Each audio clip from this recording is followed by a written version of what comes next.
Continuing Chapter 2, Part 2, the European Researches.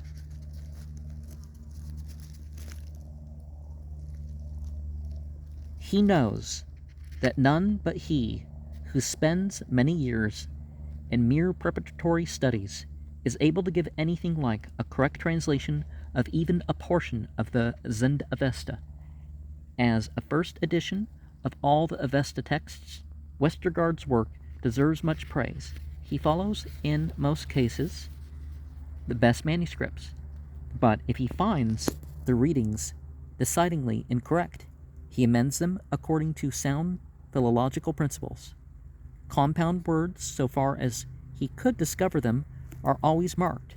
From a careful perusal of his work, one may gather that Westergaard understood already a good deal of the texts and had extensive collections of words, forms, various readings, etc. at his disposal. In every respect, except typography, Westergaard's edition of the Avesta texts is far preferable to that of Spiegel, but he did not add the Pahlavi translations. Passing over some small treatises by Spiegel, published occasionally in the Journal of the German Oriental Society and the Transactions of the Bavarian Academy, of which the best was his essay on the 19th Vargard of the Vendidad, we may now proceed to speak of the researches in the sacred writings of the Parsis made by the author of these essays. He commenced the study of the Avesta language in the autumn of 1852, shortly after the publication of the first number of Westergaard's edition of the Zend Avesta, containing the Avesta text of the Yasna. He was already acquainted with the results arrived at by Burnouf, which knowledge was chiefly due to Brockhaus's valuable compilation already noticed, but he was quite convinced at the very outset of his studies that from all that had been hitherto written on the Avesta language and the Zend Avesta, one could obtain little but merely elementary information on the subject. Actuated by mere love of these ancient records, and cherishing the hope of making some discoveries in this terra incognita, he set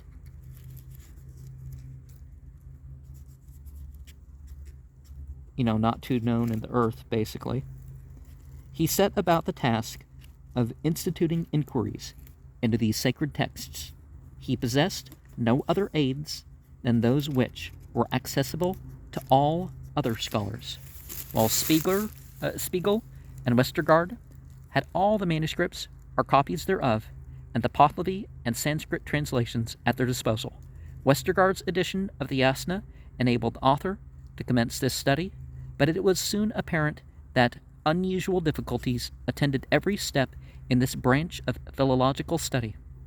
He first directed his attention to the metrical portions of the Yasna,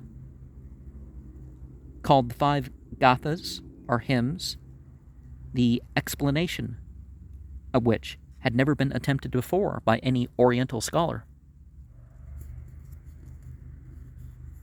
It is true, Spiegel observed that their language is different from the usual Avesta language, to be found in the Vendidad, Yashts, Visparad, and other parts of the Yasna, but he rested satisfied with pointing out some of the most striking differences, such as the constant lengthening of final vowels, and had never undertaken to translate these hymns. The author first tried to make out the meaning of a few lines by means of Anquetil's translation, but was soon convinced of its utter insufficiency even as a guide for ascertaining the general meaning. In the Vendidad and the other books, Anquetil may guide one in this respect, but not in the Gathas. The chief reason is the peculiarity of these hymns as to language and ideas. They contain no descriptions of ceremonies and observances, like the Vendidad, nor any enumeration of the glorious feats of angels, like the Yashts, but philosophical and abstract thoughts, and they differ widely from all other pieces contained in the Zend Avesta. They have been unintelligible to the Parsi priests for more than 2,000 years.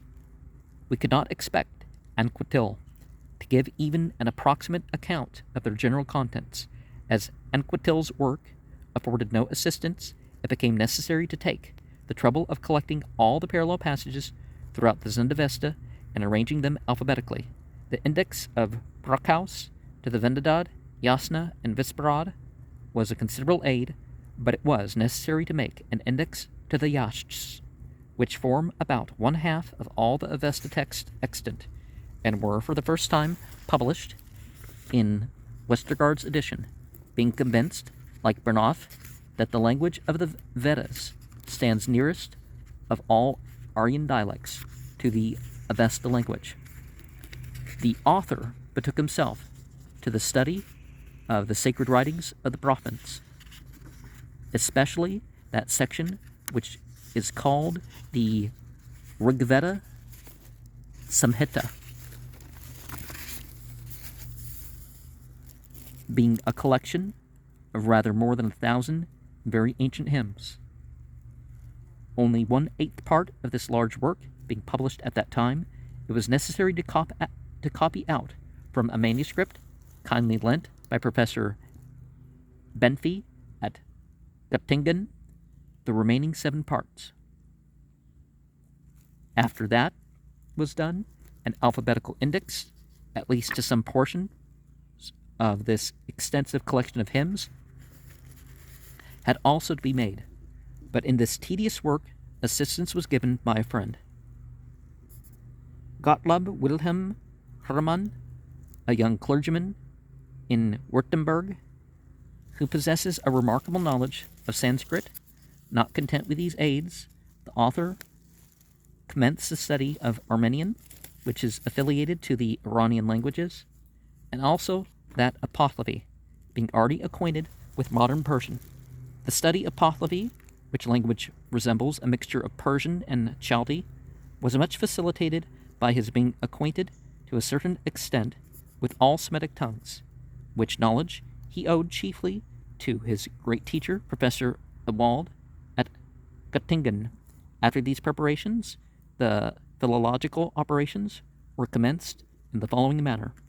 First, all the other passages were examined where the word or form to be investigated occurred, in order to ascertain its approximate meaning, but the parallels referred to being often as obscure as the passage upon which they had to throw light, it was frequently necessary first to make out their meaning also by reference to other parallels, the approximate meaning of the word being thus arrived at.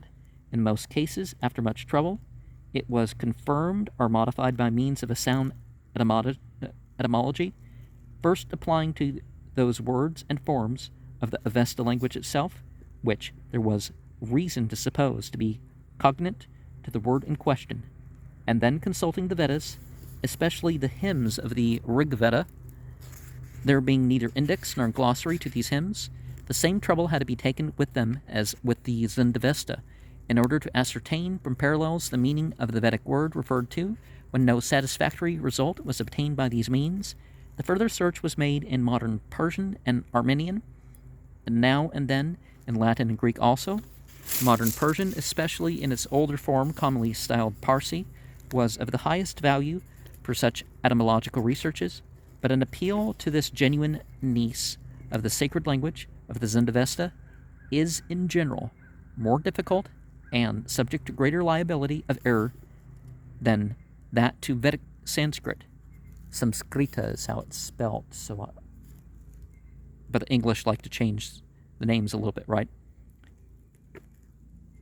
Which is an elder sister of the Avesta language. In modern Persian, a good many Avesta words are preserved, but they have undergone such great changes as to make them hardly discernible by a somewhat inexperienced etymologist. Such corruptions of the ancient words are, however, reducible to certain rules, which, being only partly known as yet, had first to be discovered. To illustrate these remarks on the corruption of ancient words in modern Persian, by some examples, we may take the Avesta Zaradeya, heart, which has become Dil in modern Persian. Sareda, year, is Sol. Keren Uite he makes is kunad. Atarsh, fire, is atash, and so on. In Sanskrit, as the elder sister, the corresponding words are much easier to recognize. Thus, Sradeya is Hrideya, Sraddha is Sharad in the Vedas. Spelt is pronounced the letter C with that, twist thing, the French thing. It's generally used by European Orientalists. Misrepresents the sound of the palatal sibilant, which is that of sh, as in sheet, RSS in assure. The risk of leading to mispronunciation, which by no means an imaginary evil, more than counterbalances any etymological advantages that can be gained by using K, G, and C to represent palatal sounds. Well, it depends on which palatal sound. So if you have a ch, and you have a sh, which sound? Kerana Oete is Kranoti, the Vedic form, altered in classical Sanskrit into Karoti. Atarsh is Athar, preserved only in its derivative Atharvan, fireman, priest, and so on. Of ancient grammatical forms, such as the distinctive termination of cases, tenses, and so on, nothing remains in modern Persian, but all are extant in Vedic Sanskrit. From these remarks, it will be readily perceived that Sanskrit must be of much more use than modern Persian in deciphering the Avesta language. The first fruit of these laborious researches was an attempt to explain the 44th chapter of the Yasna, forming a part of the second Gatha, which appeared in the Journal of the German Oriental Society, 1853 to 1854, on account of the great difficulty of the subject and the incompleteness of the intended preparations. At that early date, it was impossible to be certain of many of the interpretations proposed, but being convinced from this first attempt that the Gathas contained the undoubted teaching of Zarathustra himself, as he imparted it to his disciples, the author thought it worth the trouble to pursue these studies 6 years longer and publish the results of his laborious investigations in a work entitled The Five Gathas, are collections of songs and sayings of Zarathustra, his disciples and successors, edited, translated, and explained in 2 volumes, Leipzig, 1858 to 1860.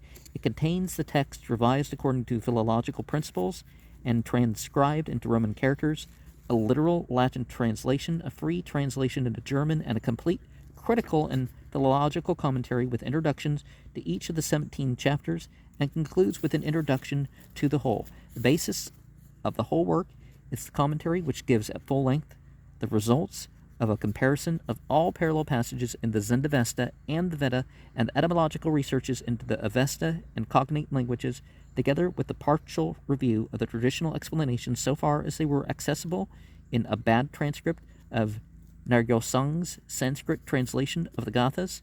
Some portions of this work, much revised, will be hereafter submitted to the reader in the third essay. About 6 months after the publication of the first part of this work, Spiegel published a translation of the whole Yasna, including the Gathas, together with the Visparad. In this translation of the Yasna, he appears to have relied chiefly upon Naryosang's Sanskrit version, which in its turn is a mere echo of the Pahlavi translation.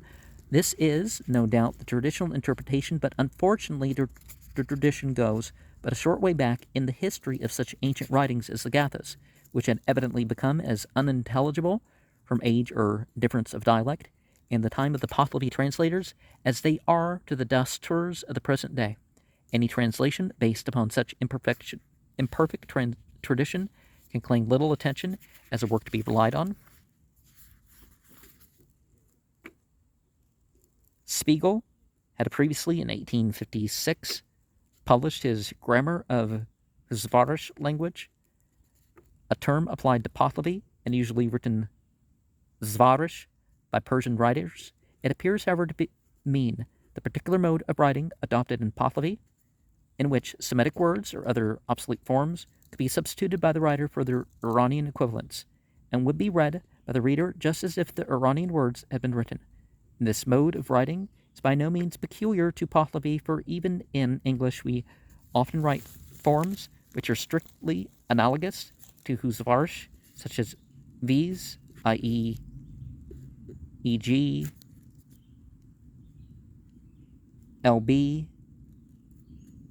the percentage symbol, the Euro, SD, Xmas, and so on, the Lyra, when we generally read as if they were written, I think that's the symbol for pound, but namely, that is, for example, pound, percent, pounds, shilling, and pence.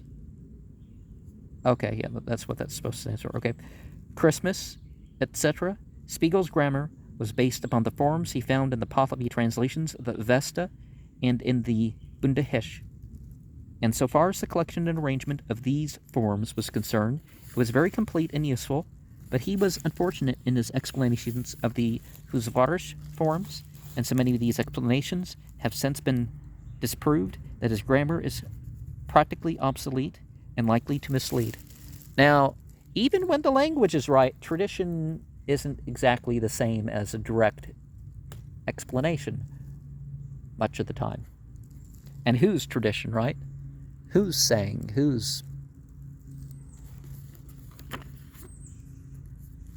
In 1860, of the Common Era, Spiegel published as a second part of his Huzvarish grammar a work on the traditional literature of the Parsis, illustrated by quotations from the original texts with translations and a glossary. This work contains many valuable notices of such Pahlavi texts as were accessible to him, especially the Bundahish, Bahman Yasht, Minokird, and the Pahlavi translations of the Vendadad, Yasna, and Visparad, together with some allusions to the Vajarkard Dine, Arda, Viraf Nama, Sadar, Bundahish, Zaratusht, Namah, Chun Gra Gach Nama, Ulama e Islam, Jamasp Nama, the Rivayats, and a few minor writings with some of the longest of the Pahlavi writings. Spiegel was then unacquainted, and he was inclined to identify the Shayast, Nashayast, with the Saddar Bundahish, not being aware that it is the name applied to the Pahlavi Rivayat by the Dasturs, and that there is also a Persian book of the same name extant.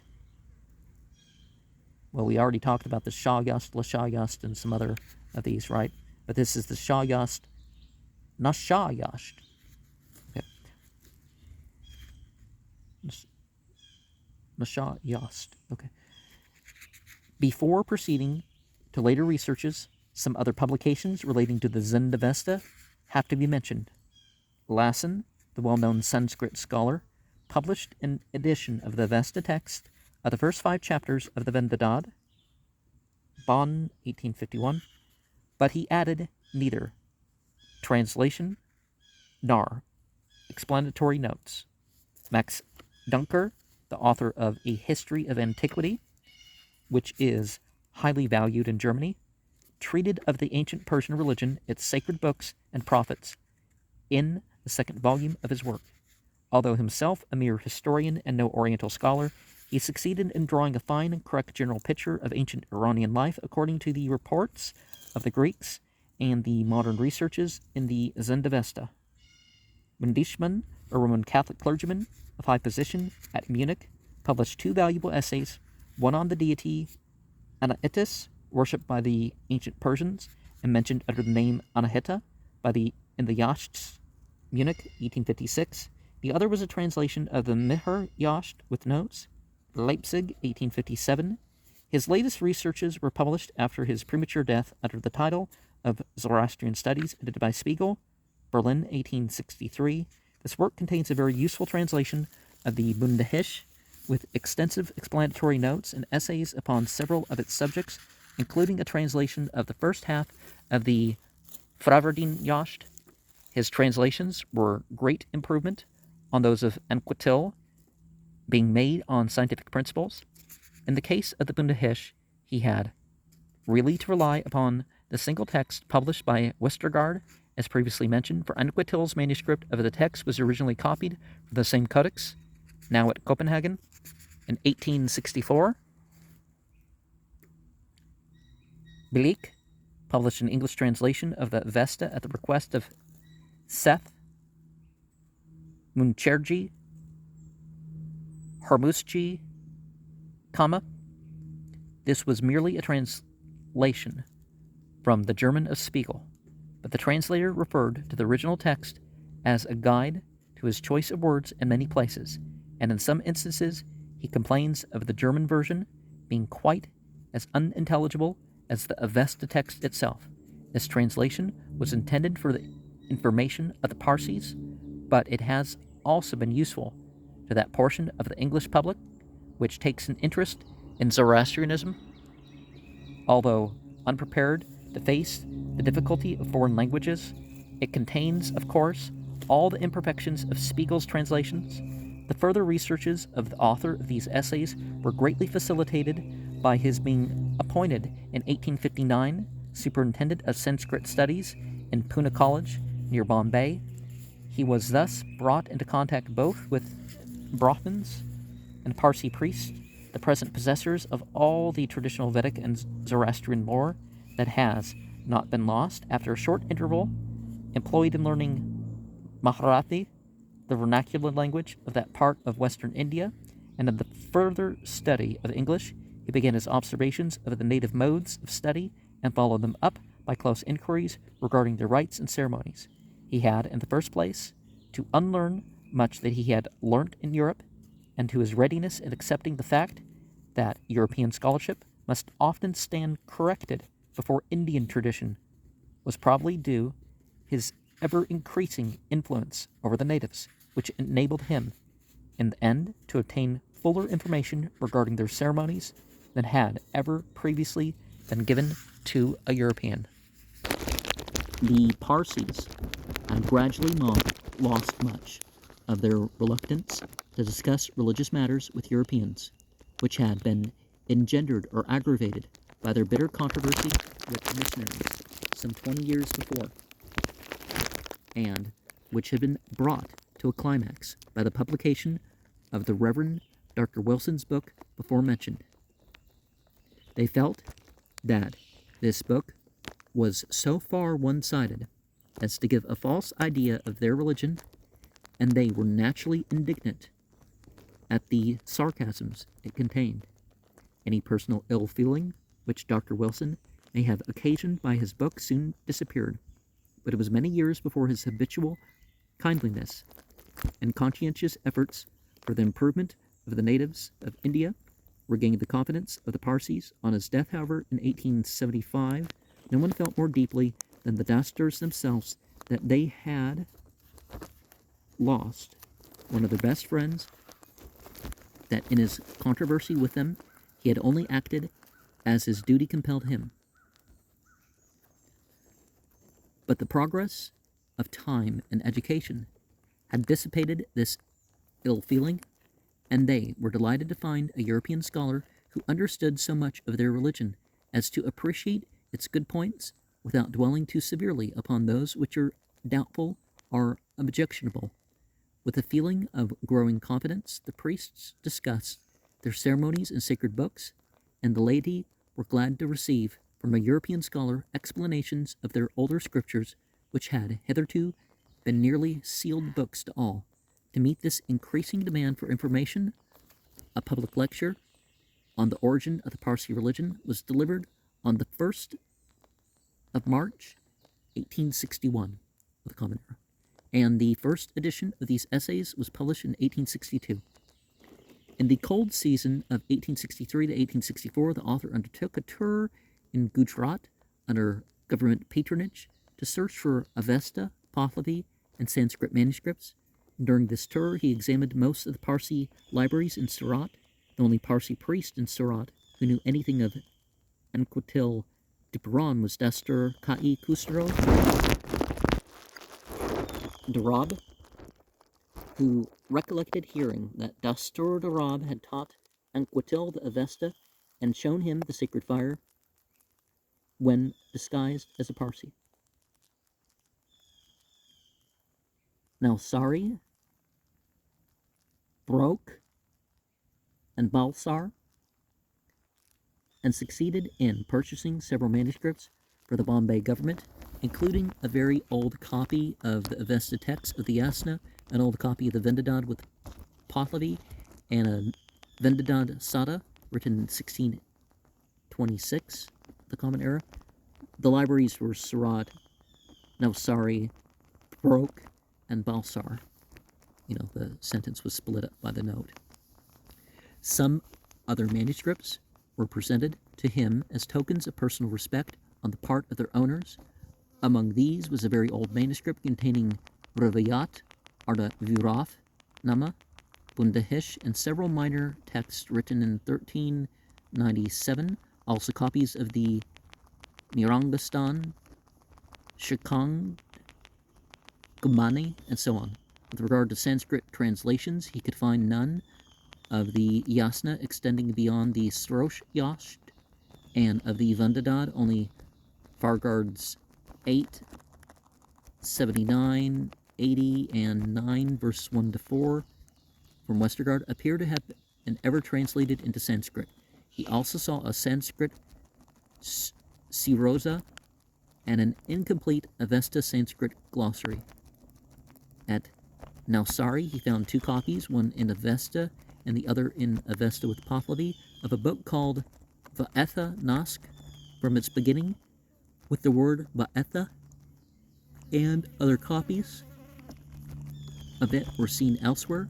Both its Avesta and Pahlavi were full of grammatical errors, and there is reason to believe that this work was fabricated by some Dastur more than a century ago for the purpose of settling the inheritance of the children of a non-Zoroastrian wife, which it fixes at one half of the property, while the widow is to receive the other half.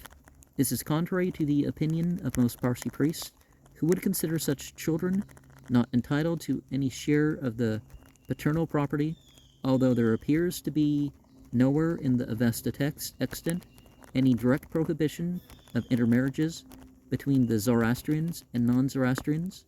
After his return to Pune in 1864, the author recommended the government of Bombay to employ Dastur Hoshangji Jamaspji, a younger brother of the high priest of the Parsis at Pune, to prepare editions of several Pahlavi works for publication, and he subsequently undertook to revise these works and see them through the press on his return to Germany in 1866. He also delivered a lecture on an original speech of Zoroaster, Yasna 45, before an almost exclusively Parsi audience at Bombay on the 8th of October, 1864, at their special request.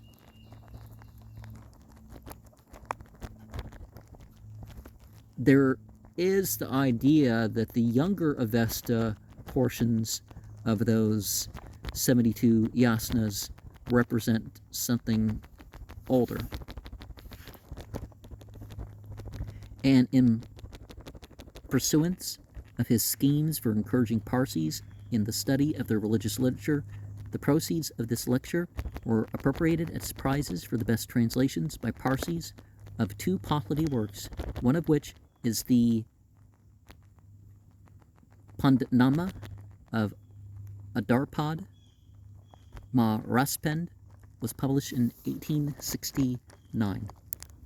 Turning back to Europe, we find a young and industrious scholar, Justy of Marburg, publishing a handbook of the Zend language.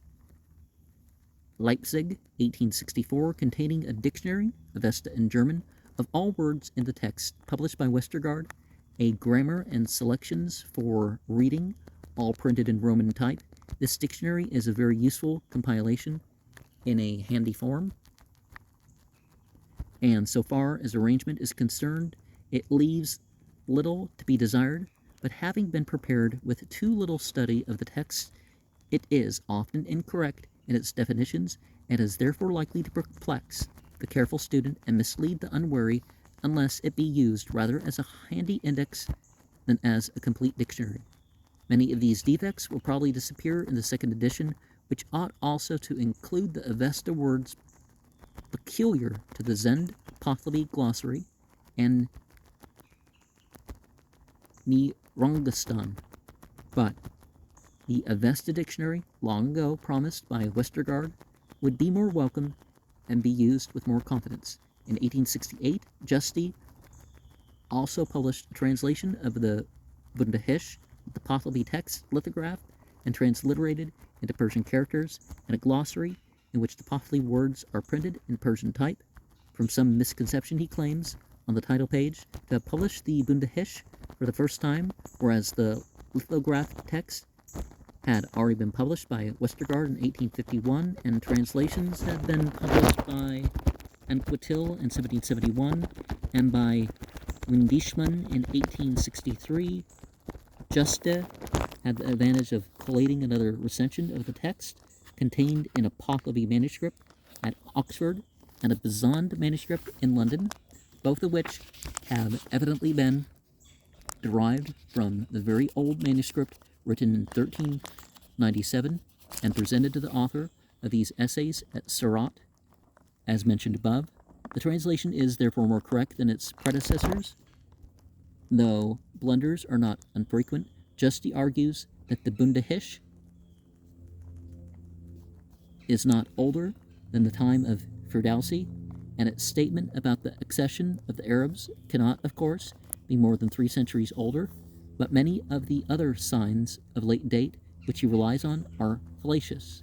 It seems possible enough to argue that the more old forms of words a manuscript contains, the older it must be, but when one finds old forms substituted in a modern manuscript for latter forms in a manuscript 500 years old, as often happens in Pothlaby, and there's a reason why I've never obtained a copy of the Zohar when the Kabbalah Center released the thing, because it was apparent that it was from when it was rather than when it pretended to be.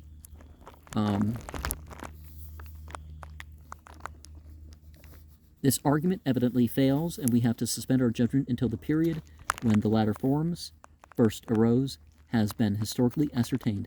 With regard to the Bundahish, it has been probably been too hastily assumed that it is a single continuous work.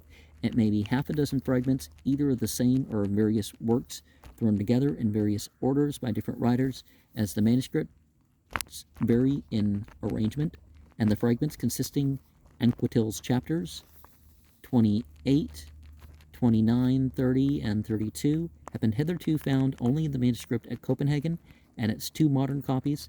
This fragmentary condition of the book is more consistent with the supposition of its antiquity than of its later origin.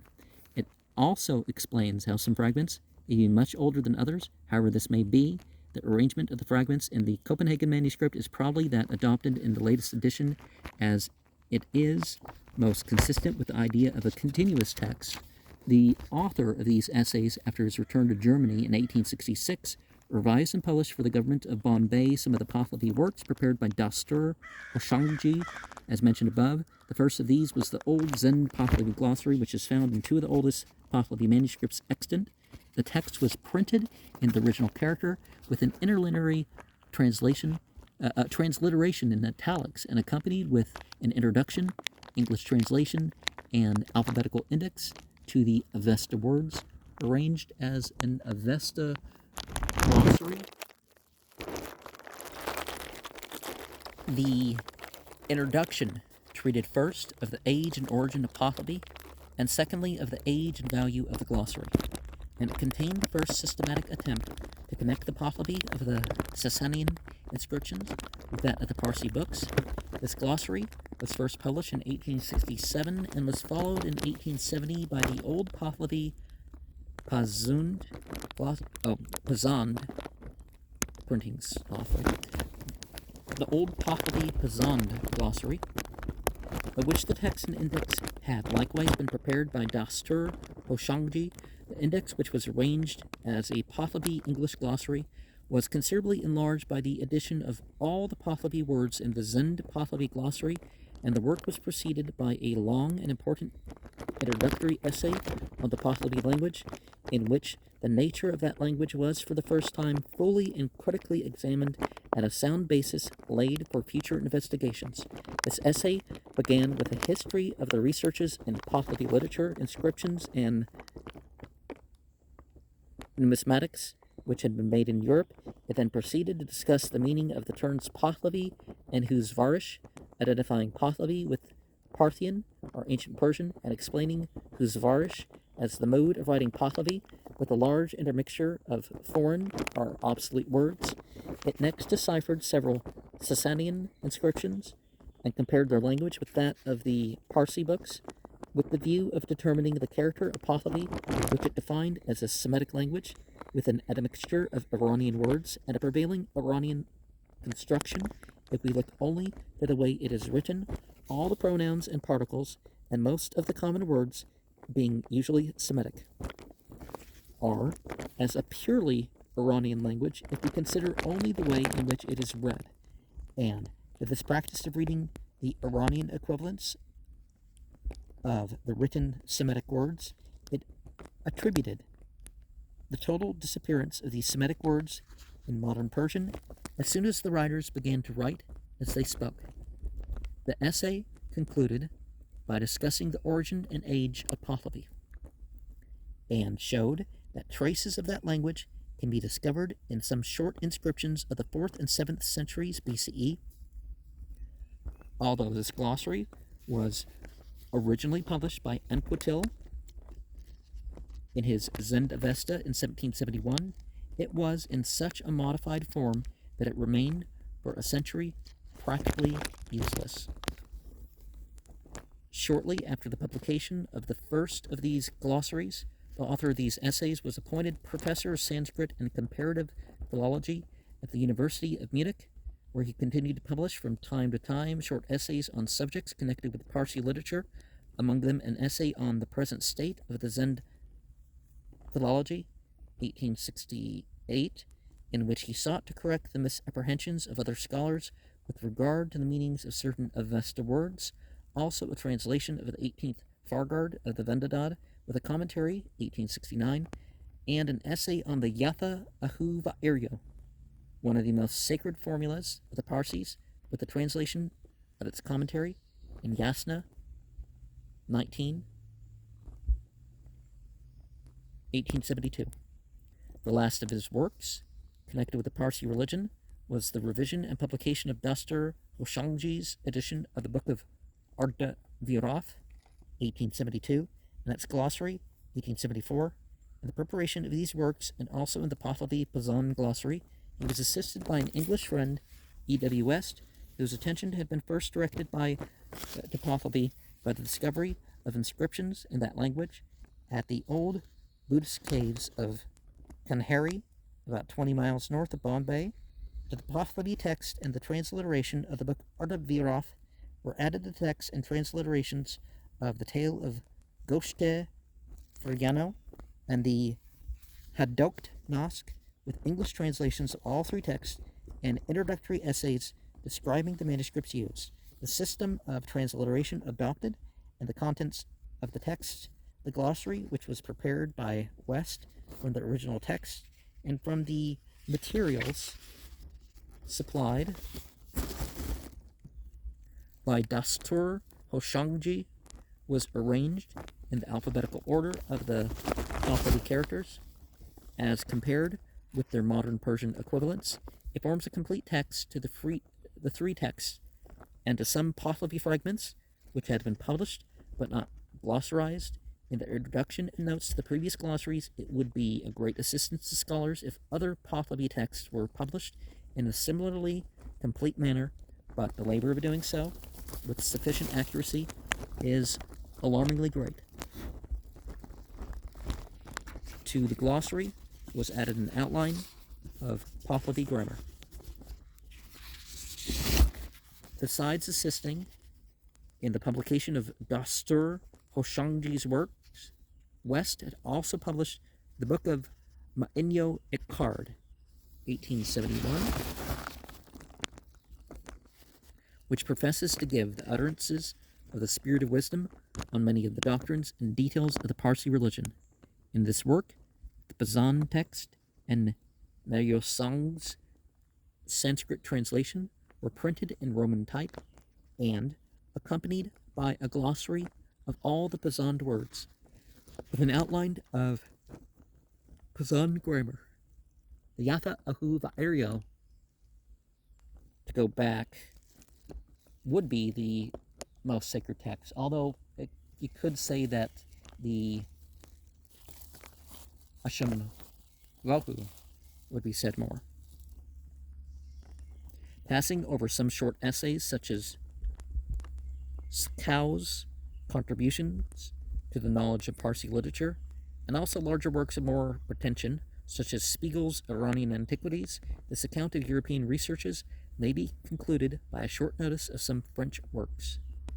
The new French translation of the Avesta is in the course of publication by C. de Harles, professor at the University of Louvain in Belgium. The first volume, 1875, contains a translation of the Vendidad with an introductory historical account of Zoroaster and the Avesta, and some details regarding Zoroastrian doctrines and ceremonies. The second volume, 1876, contains translations of the Visparad, Yasna, Hadokt Nosk, and the first 10 yashts of Westergaard's edition of the text. These translations are based not only upon Spiegel's translations, but also upon the works of all other scholars hitherto published, which have been carefully compared with the original text by M. de Harles, who has selected the most satisfactory explanations or modified them in accordance with his own researches. He has endeavored to give the meaning of the text without being slavishly literal in its translation, because the French language, in his opinion, does not tolerate strictly literal translation, where the meaning is obscure. This is unfortunate, as there are many obscure passages into which it would be very hazardous to import more meaning than the original text implies. Perhaps it would be more correct to say that French writers, like Orientals, cannot tolerate that strict accuracy of translation which seems so desirable to the Teutonic scholars. And that which is implied or represented, or however you're going to put that, well, different people would have different details of the same thing with that. And different sides of tradition, again, would have different commentaries with some of that. So you wouldn't want to limit that by being too figurative with your reading. With regard to the Vendidad, it may be noticed that all translators have been misled into admitting Avesta quotations made by the Pahlavi commentator as integral portions of the Avesta text. This mistake has arisen from the Avesta text being printed separate from the Pahlavi instead of alternating with it as in the original manuscripts. Is there a color-coded Talmud that does that? You got the Mishnah and the Mishnah and the Gemara, and the verses themselves when they do come up. Neither the writers of the Vendidad Sara nor the European editors of the text have been always able to distinguish these quotations from the original text, nor is it sometimes easy to do so, but Vendidad 1.4, 1.2, Westergaard, contains 4 such quotations which form part of the Pahlavi commentary.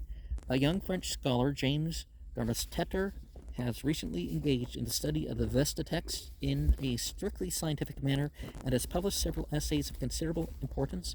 Among these may be mentioned his Zend Notes and Notes on the Avesta, in which he traces the philological relations of many Avesta words for the purpose of fixing their meanings, his essay on Harvatad, And Emertad, 1875, traces the history of these two ideas, health and immortality, as they first became personified as angels who oppose to Uru and Zairika, the demons of sickness and death. Secondly, as these archangels acquired the attributes of protectors of water and vegetation, and their opponents became the demons of hunger and thirst. And finally, as their names became corrupted into Kurdad and Murdad, when there appeared a tendency to treat them as titles of fire and the angel of death. This account of these two Amashaspentas is ably supported and to a great extent substantiated by quotations from the Avesta and Veda. His latest work is an exhaustive study on Ormazd and Ahriman, 1877, in which he has applied the method of comparative mythology to explain the myths, equally with that of comparative philology to explain the texts. The conclusion he arrives at is that Mazda Yasnianism was originally a dualism which taught that the universe was created by two beings, Ahura Mazda, who is luminous and good, and Engra Ma'inyu, who is gloomy and bad, and the history of the universe is a history of their struggles for supremacy. Ahura Mazda can be traced back to Asura, the supreme god of the Indo-Iranian times. Well, in Samskrita, it's really the word for the jinn, so it's not quite. And it's representative of Varuna, Zeus, or Jupiter. But Engra Ma'inyu is the latter idea of the Iranians only. Well, Ravana or some other term, right?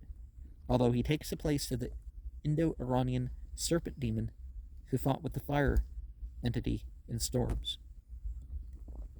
This dualism satisfied the popular mind, but philosophers found it necessary in the end to set up a first cause, whom they called boundless time or destiny, and from whom they imagined that both the creative beings proceeded, and as we see, Zervanism came later. These conclusions, so far as the primary dualism is concerned, will hardly be accepted by the Nosters as a correct view of Zarathustra's teachings. The Parsis are now strict monotheists, and whatever may have been the views of the former philosophical writings, their own supreme deity is Ahura Mazda. Their views of Engra Ma'inyu seem to differ in no respect from what is supposed to be the orthodox Christian view of the devil. Whether Dharmastetter's conclusions regarding the dualism can be fully maintained is rather doubtful. The question depends rather upon the exact meaning of a few difficult passages in old writings, which are confessedly mere fragments, than upon the wide generalizations of comparative mythology, which may easily mislead. And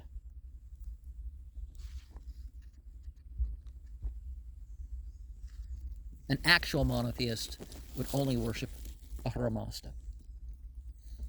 Now, and generally to be monotheistic, but some of them said, we speak well of the angels, but we're not calling them down. If we speak well of the creation, God will favor us in this way. We're not actually worshiping the angels. And some people do call on angels and say, we're not worshiping. It's like, yeah, but you are. So things vary. The one thing that's clear is they didn't actually worship the fire. They didn't actually worship the water, or the material world itself. If they did worship something other than God, they worshiped an entity of these things. Now, some cultures, like among the Slavic people and, the other Hyperboreans, fire worship did happen. But, the Sakas were not the same, or like the age-old arch enemies of the Persians. Now we have we have talk about the more local enemies later in this book, I'm sure.